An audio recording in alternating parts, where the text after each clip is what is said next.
Hey guys, welcome back to another video, and today I'll be talking about the world's worst cube.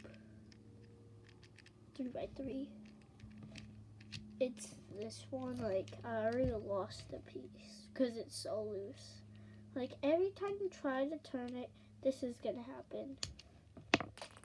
Oh, just like 3 flied off.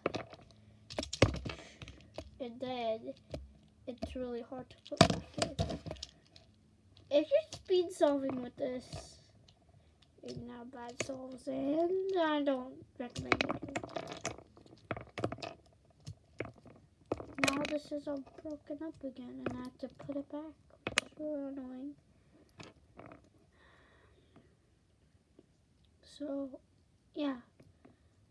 Please hit the like button, subscribe, and I'll see all of you in the next one.